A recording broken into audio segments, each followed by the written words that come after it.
with all respect to Kwame Nkrumah, if he was alive today, with his energy and the things he achieved in those days, bring that same energy now and his ability to articulate ideas and thoughts, it is not enough right now. There was a time where Africa depended on the prowess of people like Kwame Nkrumah to air out their thoughts, to air out their grievances. Right now, Africa do not need people who have the ability to articulate problems. Africa need people who are actually solving the problem. Most Pan-Africans right now are people who are skillful when it comes to communication, meaning that we have so much mistaken competency with one's ability to articulate the problem. And most Pan-Africans right now have groomed themselves to be able to air out the grievance of Africa to a good point and leave it there. Quit importing syllables and take advantage of local intelligence. We have evolved. Technology is here now. Artificial intelligence is here now. We can use it to our advantage. Knowledge is no longer limited by resources, by proximity, by time. You have knowledge in front of you. What do you do with it? Sadly, most of our young ones are now on TikTok doing tap, double tap. They are following trends. They are what I call the children of the algorithm. They do what the algorithm asks them to do, and then the algorithm reward them. Meaning that over time, they now go and learn. Algorithm, what do I do today? Go and twerk. They'll go and twerk. Tomorrow, algorithm, what do I do? Go and do prank. They'll go and do prank. Tomorrow, algorithm, what do I do again? I'm going to tell you what to do. So, what kind of a future do we build with people who are now children of the algorithm?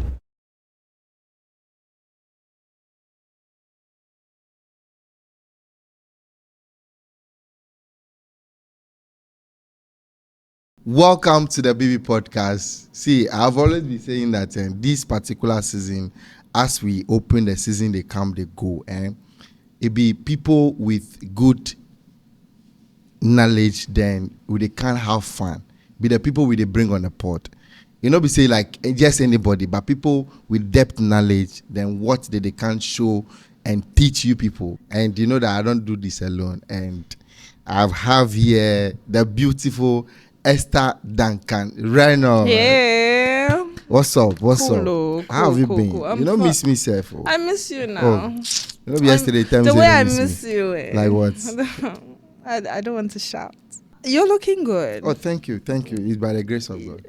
I don't want to hide myself. Which one is by the grace of God? Is grace. it praise your girlfriend small so that we know that she too is. Make I not raise myself high. It be God that lift people. So other people know they okay. do. No, it's okay. Okay. You want to have fun. You want to have a night pool. You want to sit where like after hard day's work in a city of Thema. Just put Bliss venue on your Google map and it will take you straight to one of the serene environment where you go sit, then as you they sip your small wine, your small drinks, soft drink, your first date, you can have everything where you think say you want to have. It's at Bliss venue. Yes, so today in the studio we have our guest today. See, we've been hearing a lot of a story about African Unites, African Unity, AU, and free borderless movement in Africa. And today in the studio, we have a short filmmaker, a Pan-African, a young legend. His name is WILLIAMS AMEH. Thank you. Thank you. Charlie, welcome. Thank you very much. How has Ghana been treating you so introduce far? him again. Oh. No, with their name. Pronounce with their name. WILLIAMS AMEH. I just love how he smiled with his dimple. So that's what you want. Esther. They don't take Esther away from you now. Esther, they don't crash on the phone. No. How has Ghana been treating you since you've been in Ghana? Yeah, so far so good. Ghana has been like a home. It has been an amazing experience living with the people, especially all of the associating factors. Okay. When I say associating factors, why they laughing now? When I say associating factors, we talk about the food, we talk about the culture, we talk about the hospitality of the people. It is second to none. Nice. But how many delicacies have you tried? I've tried almost all that there is. Okay, so you came very prepared. Yeah. I see. I've tried. I love all the food. Although sometimes, I miss Nigerian food. Yeah, Moku no go there. Moku no go yeah, there. Moku no go there. Moku no go there. Yeah. Williams, okay, Yeah. I think this is a very good point to start our conversation for today. Right. Now you've been advocating for, or like you are Pan-African in African Borderless Movement, African Unite. You have been documenting for years now. So, what do you think of Africa when it's like when you go somewhere and they say Africa? What comes to your mind? Well, too many things come to mind when the word Africa is mentioned, because first of all, Africa is Al-Kebulan. Africa, it's not the original name of Africa. Okay. And even some people have this argument that Al-Kebulan is not also the original The- name. Of So it Africa. goes on and on and on. Yeah. But this beg a question, that what who gets to name Africa? Yeah. Who get to choose what Africa should be called? But for me, how I perceive Africa is this, that I, as a person, I am Africa. Yeah. And for me, Africa is home. So wherever I go within the continent, is home, is Africa. And in as much as I am there, in soul, spirit, and blood, Africa is home for me. So yeah, whenever Africa is mentioned, I think about home. Okay. So your journey Yeah. so far, how has the experience been for you? Like, okay, traveling from one African country to another country to experience what's the African Borderless Movement that you've all been fighting about.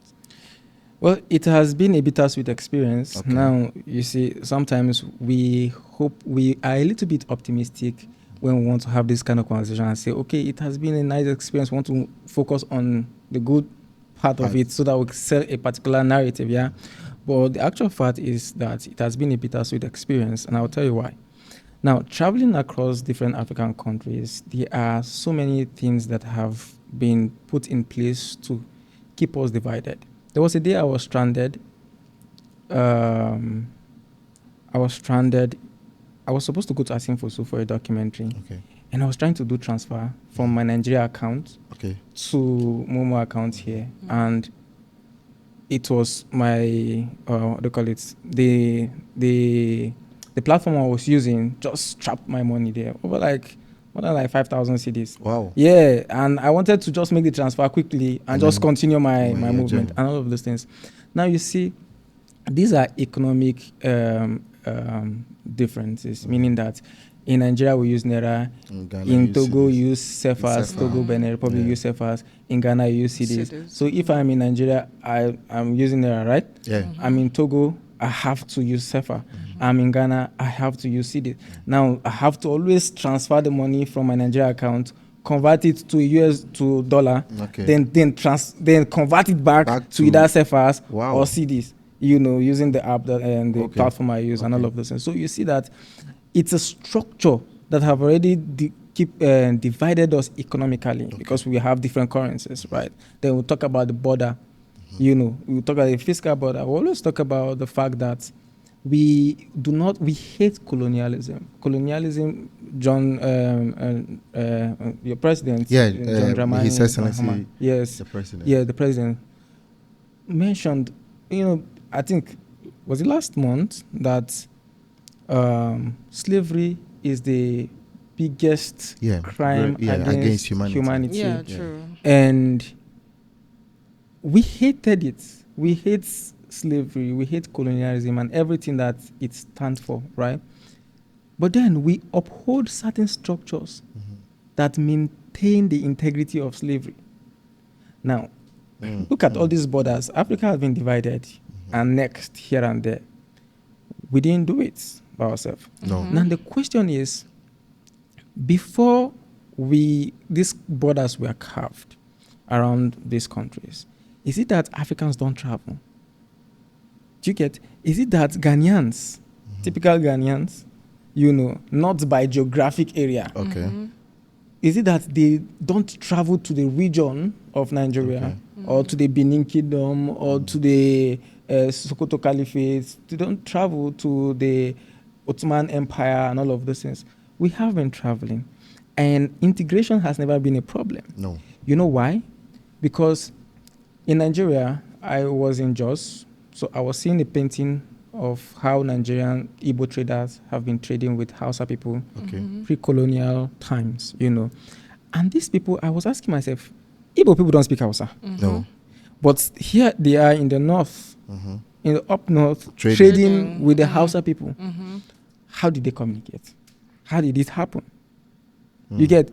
Now, did at any point in time the movement between the Igbo people to the northern part of Nigeria constitute any form of territorial challenge? Do you get? Now, why or do at any point in time the people from the Ghana was an empire on its own. Oh yeah, right. It was. Was there any point in time where people from that empire come to like the Oyo Empire in Nigeria, and there was a threat on the territorial integrity of the Oyo people by the influx of the people from the Ghana Empire and all of those things? You see, so these borders now that have been used to partition us, isolate us, cage us, and all of those things, is doing us more harm than good. I agree that for every country, since we have independent countries now, the integrity of your country should be your foremost concern. Meaning that for everybody coming into your country, they should be documented. Yeah. It doesn't have to be because there is a border. You just need to have to make sure that everybody coming into your country can be accounted for. Yes. And that works. So you know who comes exactly in, who comes in, who goes out, for the sake of accountability, for the sake of if you're not accountable for the people coming and out of your country, then you are not able to trace and track people when they commit crime. Yeah. So it's important to have that. But for us to travel to each other's country and say, like I'm in Ghana and my passport is stamping 90 days. So once 90 days elapse, I have to, or do other things and stuff. Go to other countries, you have to seek for visa. I was trying to go to South Africa. I was denied because, of some reasons, And I was only going there to premiere my film. I did a film on xenophobia and all of those things. And my visa was denied. So the opportunities that I would have gotten, the connection I would have gotten by going to the premiere, it was denied me, for whatever reasons and all of those things. So you see, the opportunities that also people would get from me coming there was denied them. Yeah. You so see, both of you at so loss. exactly, we are both at loss. So this divide is doing us. But what inspired your decision to want to travel to other countries? Right, before this interview started, I was making an analogy, right, where we say we are playing other people's game, right? Yeah. I don't want to play that game. Okay. I don't want to be in Nigeria because geographically it has been marked for me to say this is my region, this is where I should be. I want to exceed that lines. I want to cross that border, and explore Africa as I should as an African, So that is what is inspiring my journey. So what are some of the limitations? Yeah, like I mentioned earlier, the diverse currencies that we use, the strict border requirements, so far the ECOWAS thing has been working, but again, it's not that easy. If you go to border, you feel bad sometimes. Okay, how we treat each other. Williams, you made mention of xenophobic, restricting you from being able to be in South Africa. Well, not because of xenophobia, anyways. But you did a documentary on xenophobia. A film on. Okay. So now with this xenophobic thing, we've been hearing African unite, way before some of us were born. And in recent times, we've seen other African countries fighting other immigrants in their country, like other foreigners living in their country. Do you think Africa will ever unite with this behavior from our fellow Africans? You see, the problem is we in Africa, we are quick to apportion blame, to a sect of people, to system, to government, to things other than ourselves. True. In as much as we can directly say, it is your fault, it suffices us. Meaning that, let's take South Africa for an instance. it is easy for, or let me not target South Africa. You Let's can target say- Ghana and Nigeria because it happened. It happened when Nigerians or Ghanaians moved Nigerians out of the country, And then the Ghana Nigerians must also go did c- vice kind of versa. saga. So you can now you see in these cases, right? Talking about that situation, I'll come back to that situation, No problem. but trying to establish this point. Once I always tell people, do you know why we are religious in Africa? Mhm. It is because it is easier to pray and have faith than to do the work. Okay. You get? Okay. It is easier to pray for people to get well than to go through the rigorous process of learning to become a doctor. Okay. You understand? It is easier to have faith and say, oh, everything is going to be fine Without putting the work. without putting in the work. So we hold on to things that have the ability to spiritually get things done for us without or with our passive participation. Okay. I don't know if you get what I'm saying. So we have a collection of people.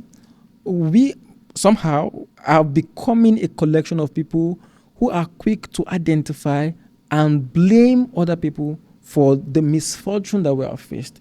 Because it's a sense of, do you know what we call an illusion of work? That's what the South Africans are doing right now. It's an illusion of effort. You see all those things, they are running the streets and saying people are taking their job. Let me ask you a question. Why would you, in this time and age, be crying, be Foul. advocating that people are taking your jobs? Are jobs what you should be crying about? Or you should be the structure, the system that create those things? You're not saying they want to be the structure or the systems that create jobs. No. They want to be employed. And that is what their campaign is all about. And even if it's left to them, they will still not work. Assuming it will work, right? How far can they go?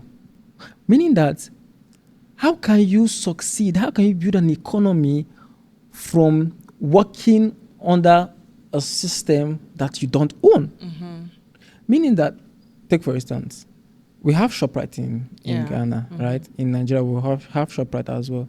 We have workers in the ShopRite, right, that are indigenous to us, Yeah. and all of those things. But who makes the chunk of the money?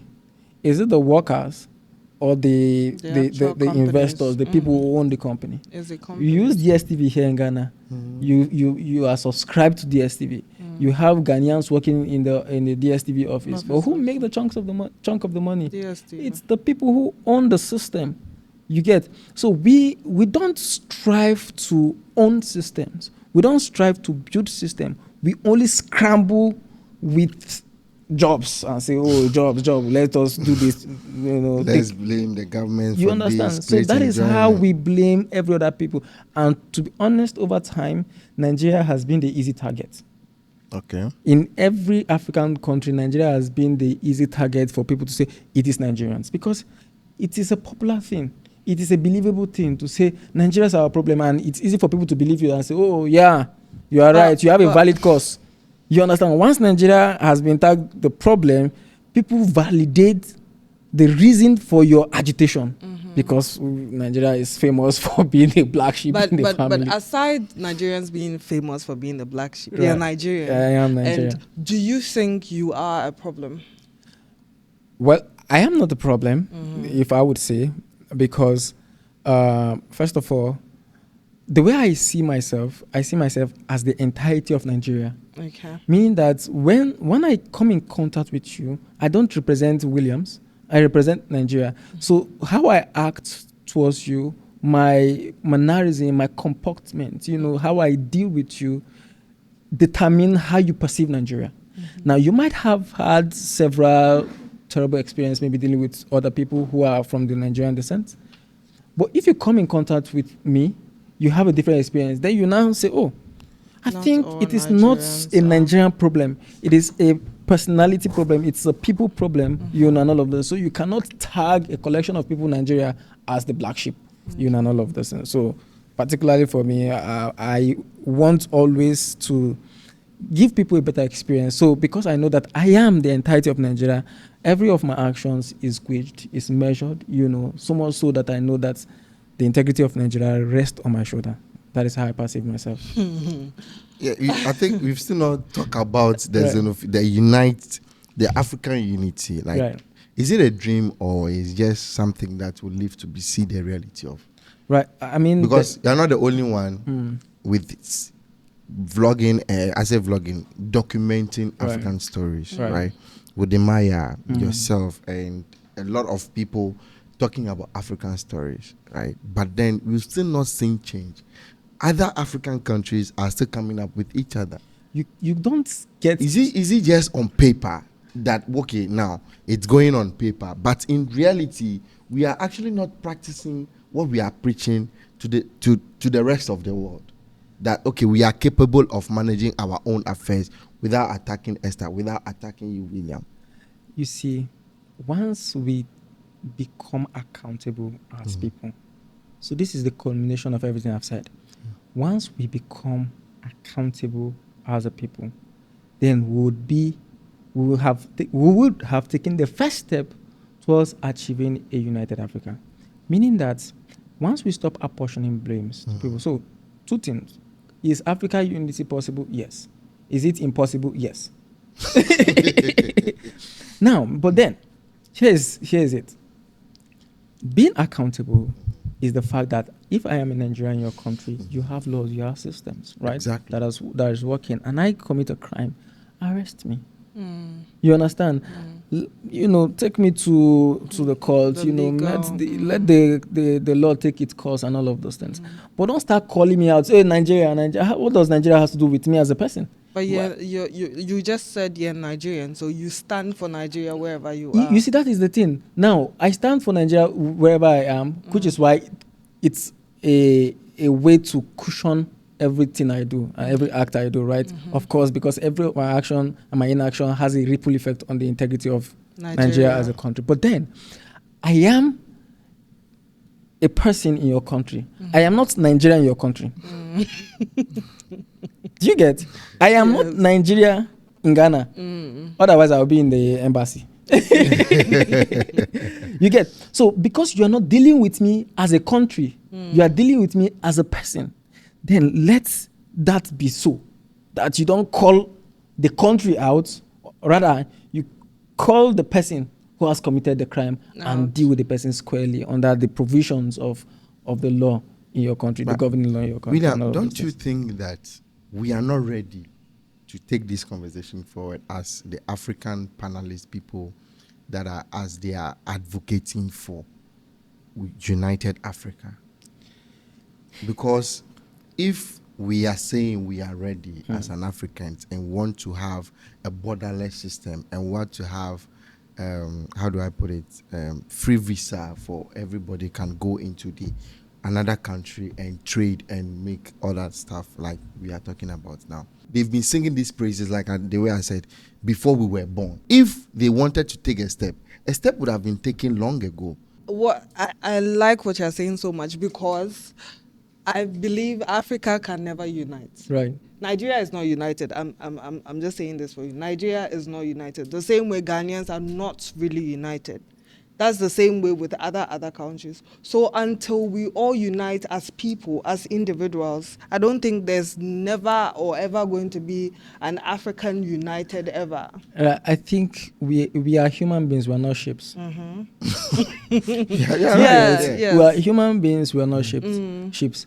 Meaning that the context of unity is not in uniformity. Yeah. It's in the appreciation of our diversity. You get? Because if we start acting in unison, like we are one people, then it's not interesting. Because what makes you unique is you. Yeah. What makes me unique is me. You. Do you get? So until I come to a place where I appreciate you as a Ghanaian for being reserved, for being calm, and you appreciate me as a Nigerian for being loud, then we are not ready yet. Okay. The thing is, Africa can never unite in the context of uniformity. Okay. You get Africa can never unite in that context, but in our diversity. Now,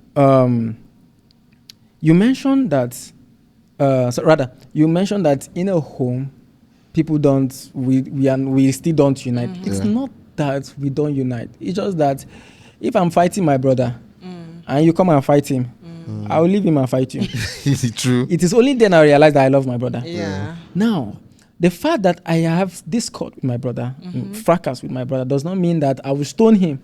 Does not mean that I will tell him, leave leave Ghana, leave Nigeria, leave South Africa. Yeah. You know, that is where our South African people are getting it wrong. You know, it is sad. And you know, one thing is this. We are playing an orchestrated game. Do you know what they call an illusion of reality? There's what we call subjective reality and objective reality, right? And they are realities that are created, invented, and you think you are living your life, but you are playing within the created reality that somebody have invented for you. Like a make-believe. Exactly.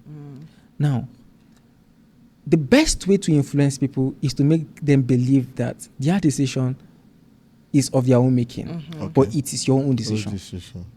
You get? So when I influence you to do what I want, but you believe that what you are doing is what you want, then I've totally gotten you in my pocket. Okay. And that is what is happening. In South So Africa. we are acting, we are agitating, we are advocating. Some people go to school to study apologist, to study to be an apology for different cause. You know, for the African cause, for religious cause, and all of these things. Apologies for different causes and all of those things. So somebody can be trained to teach Africans that we should not come together as one. We should not have same currency. We should not have one passport, and they will have all the facts to back it up. You get? They have all the facts to back it up because that is what they are trained to do. Now, you as somebody who listens, who just want to consume content from the internet and stuff, or do research and consume content that you see online, you would see this fact and you say like, oh, this is making sense. Really, we cannot allow this to happen. So it becomes your reality. Yeah. You get? You believe. Over time, we have Karl Marx, we have the Marxists, we have people who come up with theories in different fields. You know, how evolution of man, you know, different kind of theories, you know, in terms of the needs of man and all of those things. And Maslow's theory, all of those things. Now, some people call themselves Marxists till today. Some people call themselves the Socratists till today. Yeah. Now, you know why they do that? Because they see that in these theories that these people have put together, they find themselves. It best interprets how they see life, how they perceive life, and that is their reality. You get? So there are so many things as Africans that have shaped our reality, and we are acting, we are running, we are acting, we feel we are Africans, we are doing. But whose reality are we living? Whose life are we living? Are we living a scripted life, or are we really living the Africa the original, the core being Africa, you know, and all of those things. So it's true. What you are saying is actually true. So does it mean that still now we don't know what the African spirit's like? You see, the problem is this. With all respect to Kwame Nkrumah, if he was alive today, with his energy and the things he achieved in those days, bring that same energy now and his ability to articulate ideas and thoughts, it is not enough right now. Do you get? There was a time where Africa depended on the prowess of people like Kwame Nkrumah. You understand? To air out their thoughts, to air out their grievances. Right now, Africa do not need people who have the ability to articulate problems. Africa need people who are actually solving the problem. Meaning that most Pan-Africans right now are people who are skillful when it comes to communication. Meaning that we have so much mistaken competency with one's ability to articulate the problem. And most Pan-Africans right now have groomed themselves to be able to air out the grievance of Africa to a good point and leave it there. Now, do you know what changes systems? Competency. And when I say competency, if I come on this podcast and say, oh, I love Africa, I want Africa to unite and all of those things, what is my contribution beyond talking about it? Yeah, true. Now, I'll delve deeper and show you how I'm addressing this issue of Africa disintegration, As a storyteller, as a filmmaker, most of my relatives in Nigeria have relocated to Europe. Wow. Yes. Now, I have every opportunity to want to relocate to Europe if I want to, but I don't see value in it because in the back of my head, I know that is brain drain. Yeah. Brain drain is times 10 worse than slavery. Facts. Because at the time, they took slaves for their strength. Yes. Now they are taking people for their intellect. To help their economy to grow. Now the average Ghanaian, the average Nigerian who has the ability, who have the competency to build an economy is no longer in the country because we are looking for a more enabling environment. Guess what? They go there, they thrive. You know why? Because they have, back to what we said earlier, they have been taught with the European curriculum, with the American curriculum. So they thrive there. They cannot even thrive in Nigeria because they don't even know what our problem is. That is one. Now, as a storyteller, I commit my storytelling into telling authentic African story. So that when you see, every day I sit back, right now I'm like doing series on Instagram where I teach people how to color grade and do stuff, True. I don't want to be a passive observer of our problem. I want to be an active participant in solving this problem, right? So much so that I want my story, when you see it, it has the ability to move you. Right? I don't want to tell the story of sympathy of Africa where you see children running with pines, people hungry. It's not because I want to exaggerate the situation, but show you that this story that is being projected out there can be said in a different way. Telling the people's story from the position of strength. Because everybody has their strength and their weaknesses. What story, what angle are you looking at it from? You look at Nigeria, you say, oh, Nigerians are very aggressive people, they are very loud, they are scammers, they are fraudsters and all of these things. Bro, if you go to Nigeria and see what an average Nigerian is surviving, bro, an average Ghanaian will not survive it. I tell you, except somebody who have lived in Nigeria and integrate properly. You have light constantly here. I beg you.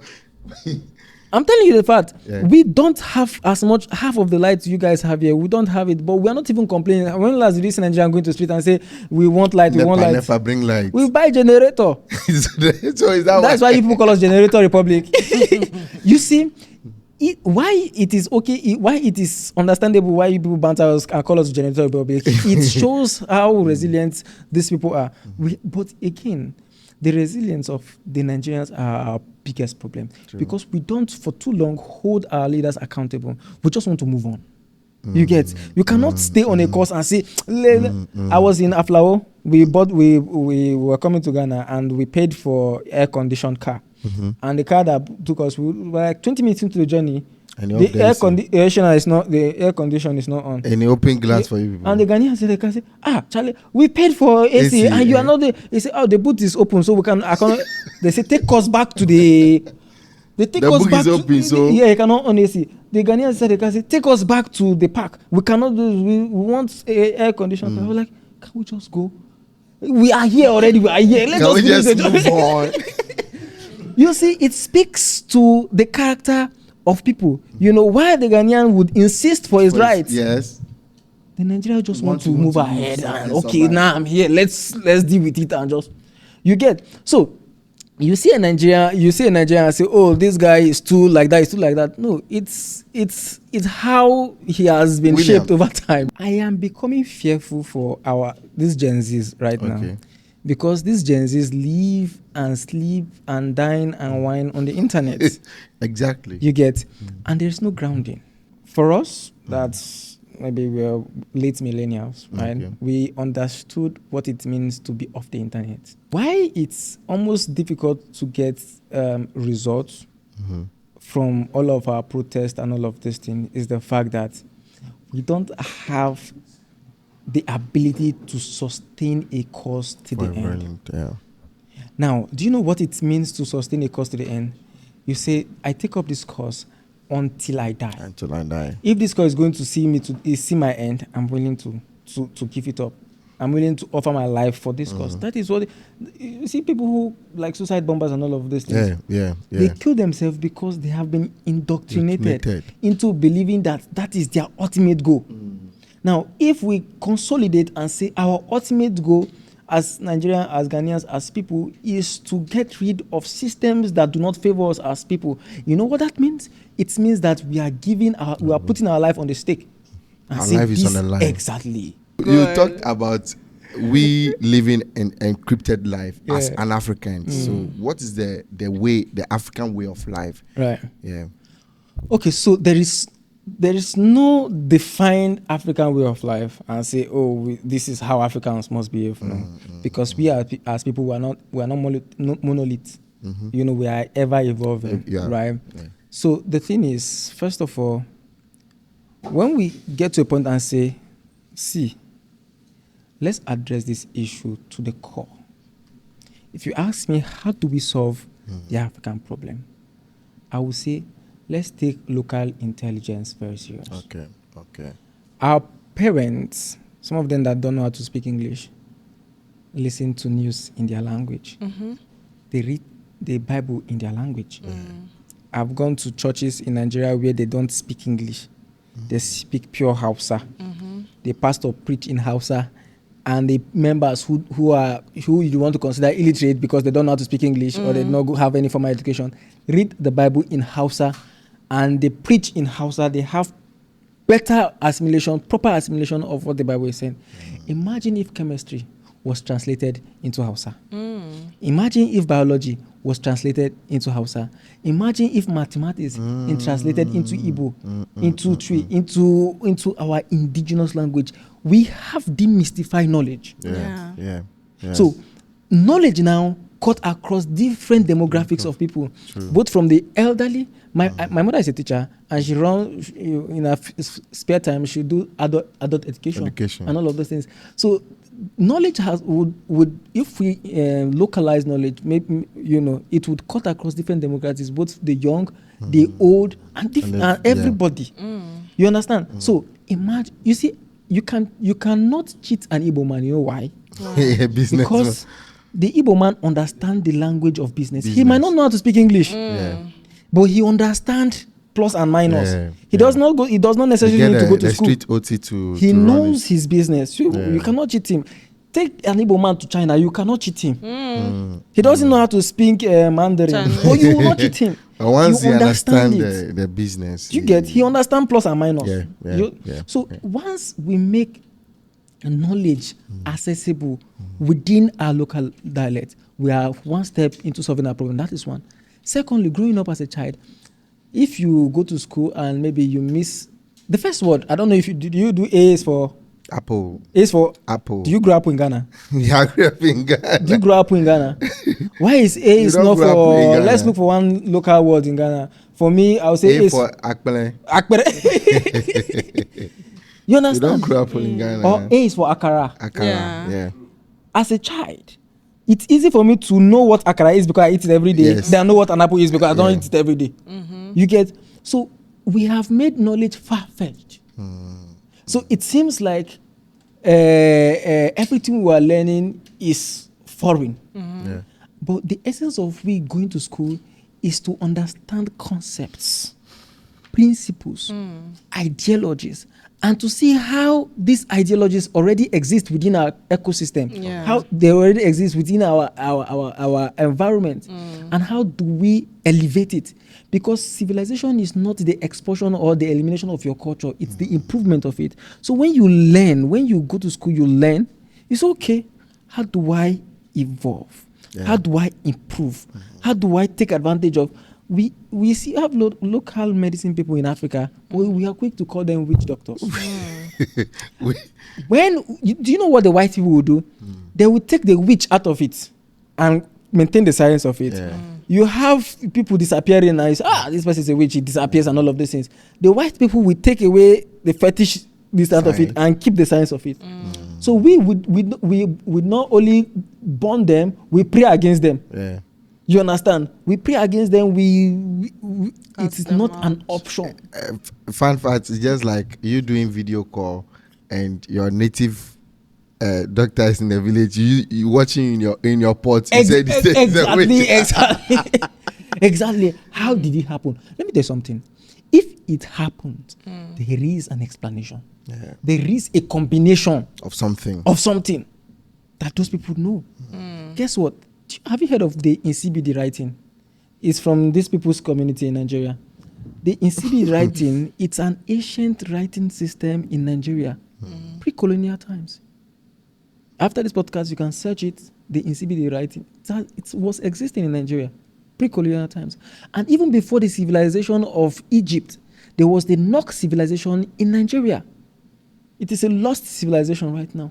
So if you go to Europe and America, you go to their museum, you see elements of this lost civilization from Nigeria, even preceding the civilization in Egypt.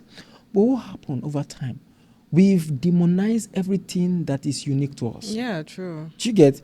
We have destroyed everything. Why do the white people come? I'm a Christian, so I'm not saying this because I don't believe in Jesus Christ or God through the lens of Christianity. But then the white people who come to Africa also are, some of them are Christians, some of them are atheists in their numbers. They still carry our ancestors and go and keep in their museum. Yes. Do you know, beyond the aesthetics of it, do you know what that does? If I come and tell you, sorry, what tribe are you? Fanti. You're Fanti. If I bring something, I say, okay, let's take this for an instance. I said, in 1801, this was the bottle of water that the kings of the Fanti people drink from. I want to tell you things about the Fanti people that you don't know. Would you listen to me? Yes, I would. What if I come without this and just come and tell you, in 1901, so and so happened in the Fanti kingdom? Would you? No, because there's no evidence. There's nothing. There's nothing connecting me with the story I'm telling you, right? Yeah. But now, because I'm having this, it gives me it places me in a position of authority over your story. And guess what? Because I now have authority over your story, I would wield your story anyhow I want it. It means that I have the intellectual property to twist it. I have the right to twist and turn your story the way I want it. So I am no longer telling your story, I am telling the story of you from my lens. Do you get? So this is what has happened over time, because we have lost to a good extent things that are significant to our culture, the documentation of it. You get? Because you say there are arguments that the Africans' drawings, the Africans' carvings were primitive. You get? And it is right now. Do you know why ancient African sculptures or drawings or paintings or artifacts would be very expensive? Because it was not corrupted by the ideologies of Europe or America. True. Right now, you see paintings and all of this, it has been corrupted. The people have come in contact with Europe and America, so whatever they are doing is no longer original. So you would appreciate local intelligence from way back when we have not come in contact with Europeans and America, because it is authentically African. Do you get? So what we ignore is local intelligence. So like I started with saying, we'd have to localize education. We have to say, okay, it is no longer a thing of pride to teach our people with the curriculum of British and the British or the Americans, because the British and the Americans develop curriculums, they develop syllabus of the situations of their people, from their geographic areas to their economic advantages and disadvantages. They come up with systems to help their researchers, their students learn how to maneuver this terrain. It's a terrain, it's an ecosystem. So what the education system does is to help them maneuver this terrain, help boost their thinking faculty to be able to take advantage of what is within their ecosystem to develop things that would work for them. That is why you have in Europe people living in weathers that is as cold as minus 50 degrees Celsius. How did they survive it? They have to learn and adapt. Do you get? Imagine you are going to teach people who live in that kind of weather with syllables maybe generated from Nigeria. It has nothing to do with them. Williams, true. I think if we leave you, you are so passionate about Africa. If we leave you, I'm not sure say we'll get more time to talk about Africa. Yeah. What do you have coming up? And what's the way forward? for Africa? What? Yeah, for Africa. Well, the way forward is the way back, and the way Let's back is go the way back. forward. Come back again. Honestly, let me summarize my thoughts in few lines. Localize learning. Okay. Quit importing syllables. And take advantage of local intelligence. We have evolved. Yeah. Technology is here now. Artificial intelligence is here It's now. here now. We can use it to our advantage. Knowledge is no longer limited by resources, by proximity, by time. You have knowledge in front of you. What do you do with it? Sadly, most of our young ones are now on TikTok doing tap, tap, tap, tap, tap, tap, the tap, screen. tap. Double tap, double tap. They are following trends. They are what I call the children of the algorithm. So they do what the algorithm asks them to do, Says. and then the algorithm reward them. Meaning that over time, they now go and learn. Algorithm, what do I do today? Go and twerk. They'll go and twerk. Tomorrow, algorithm, what do I do? Go and do prank. They'll go and do prank. Tomorrow, algorithm, what do I do again? I'm going to tell you what to do. So what kind of a future do we build with people who are now children of the algorithm? You get, people are no longer grounded. So the course now is like, it's getting obsolete to think of Africa. Right now, everybody's jumping on trend. Who have the time to think about Africa? But that's why sometimes I love this. There are countries who don't allow setting, let's say, TikToks But and then other Africa yes. is just like a way of stamping their But we stamp. are just taking Exactly. in everything. Everything. Anything So that comes, we just accept we just it. accept it. Exactly. And you know, there was a time, I think earlier, was it last year or was it last year?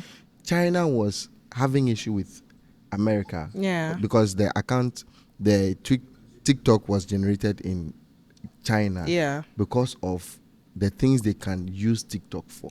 But in Africa, we are only limited to doing videos and lives. There's nothing, there are tools on that app that you can learn. But it's just limited to doing video live with tap the screen. You see, the problem is, it is sad. It is very painful because people don't see beneath the surface. You know, like she rightly said, like you rightly pointed out, we are consumers. You get, we are consumers. How do you expect consumers to have? We are consumers until we now say we want to build system. You get, until we now say we want to build systems. We cannot get out of these metrics. Let me tell you something. If you have a niece, seize her phone for 2 days. You can control that niece. And say, until you do this, I will not give you your phone. That your niece or your nephew will do everything possible for you to give you back. Yeah, So that they can go true. and enjoy what he's doing. Because that has become their life. Sometimes when I come on TikTok, early in the morning, you see people, they are struggling with sleep in their eye, they are still doing tap, follow for follow, you know, thank you, send me rules, they are becoming professional beggars. Oh, true, very true. You understand? So how do you expect these people? That is why you see our ancestors are still ruling us. Because our ancestors are not on TikTok. We only shout on TikTok, but they are doing the groundwork. They are doing the groundwork. And guess what? As sad as it is, you see these are our leaders. They are the most intelligent crop of our society. Yeah, true. They are the most You don't intelligent know. crop of our society. Yeah. So you have them to contend with. You are on TikTok doing TikTok live. You are not. You cannot sit down and have intellectual conversation. Although So they've created will- a distraction. they allow you to They get allow you to distracted. enjoy the distraction. You understand? So, Yeah. William, So as going forward, to summarize my thoughts, going forward, like I said, we need to walk beyond talk. We need to walk the talk. they talk. You know, like I would say, I'm an Afrocentric storyteller, and how I want to bring about the change is not to reinforce stereotypes. It's not to use my own storytelling to propagate things that do not elevate us as people. You know, things that do not tell our. We have the right to our stories. Yeah. I always tell people that if you give somebody the right, if somebody hold the pen that write your story, the person tell their own story of you. Yeah. And once people tell their own story of you, then your story is gone in translation. Yep. You understand? Your story is lost in translation. And it is sad that most people who sponsor most of our documentaries in Africa are not Africans. No. Guess what? And once people sponsor your documentary, say, "Oh, Williams, go to Kenya and do a documentary around this culture," and I give them the material, they will edit it how they want it. Yeah. It is what they want to show. That is what So they we will show. must invest in storytelling as people, because it is storytelling that made us know how to speak like white people. Not even in school. We learn how to speak like the foreign people because of storytelling. Yeah. We learn how to bleach our skin skin. because of the adverts we see, campaigns Yeah. on soaps or hair and creams. We learn how to bleach our skin, and industry thrives because Africans, we are bleaching their skin, their skin. Sharp. So Sharp. we must learn to tell the right story. We must learn to show that beauty is not masked by makeup, or beauty is not defined by makeup. The average girl on the street who is selling egg can be beautiful. If you go to my page, you see how I try to portray my characters and all of those things. I want to make sure that I bring out image of people. When they see themselves, they are proud to be themselves. You know, you don't want to see yourself and feel like, I want to go and bleach. You know, I want to go and shape my nose. William, like so the currently, right what project are you working on, and what's your little experience in Ghana? Right. Before we wrap it, we want to wrap it up because you are so Right. passionate Oh about. my God, we can go on. No. So right now, like I'm doing my scenic tour. Okay. Yeah, I'm putting together a collection of documentaries from different African countries, and that is what I intend to do. You know, for a while. And right now in Ghana, I'm really looking forward to the Ogua Festival in Cape Coast. Yeah. I'm looking. Not Ogua, Ogwan Festival. Say it again. Ogwan Festival. Ogwan. Hey. Ogwan. What? Yeah, Ogwan. Ogwa Festival. Oh, so Ogwan all of us. We are just there. So how do we get it? Plus your O, plus my O, plus or divided by three. You get what you are looking for. Anyway, so I'm looking forward to that festival. I'm looking forward to the Homo Festival. The last one I did was amazing. It was. Okay. It's, No, you have to come to Hogbechucho Festival too in the Where is Volta that? region. I've always wanted to go to the Volta Charlie, region. you have to make it to Hogbe this When year. is that? It's in November. November. Yes. Um, all Ghana with a troop to. Really? Charlie. Wow. You don't have to miss on that. And I'm telling you for a fact that you will enjoy it. Oh wow. Hogbechucho Festival. Say it again. Hogbechucho Festival. Hogbechucho Yes, Festival. Right. Hogbechucho. Ipoli, I better write them down. We won't forget. Write them down. Hogbechucho. In right, November, right, it's coming November. up. And you don't have Right. to, you don't miss it for anything. Right, I try not to. Enjoy it. Right, I think that's I the try not last to. festival For the year. Yeah, for the year. If I'm not mistaken, that should be the last festival. And I think after that, I'll go back to Nigeria for the Calabar Carnival. For this slap your own journal. Yeah. So Yes, beautiful people. It's been an amazing conversation with Williams Ameh. Charlie, people are really passionate about Africa. Tell your African story in your language that you understand. Let's tell proper story. And I didn't do this alone. Ever gorgeous, Esther Duncan, Reynolds, thank you. And Williams, thank you for Thanks coming. for coming, Thank you. William. Charlie, Thank with our viewers, you give a lot of knowledge to our people, a lot of education that they will actually go and they feed on. So I beg you, please share. Tell a friend to tell another friend that BB Podcast, we are finally back. And you don't have to miss this particular season for anything else. Just put the notification on. And if you don't subscribe, please try. Tell another friend. Once we put it on, you go get thanked back. I think there is subscriptions on the screen somewhere. Please click on it and subscribe and be part of the BB Podcast family. And please, venue is the location for you to be. You want to have a party, you want to have a birthday party, a pool party, you want to sit at Sky Bar, a very good serene environment. It's at Community 6, just on your Google map, and you'll find bliss. And me myself, I'm called Bright Vosa.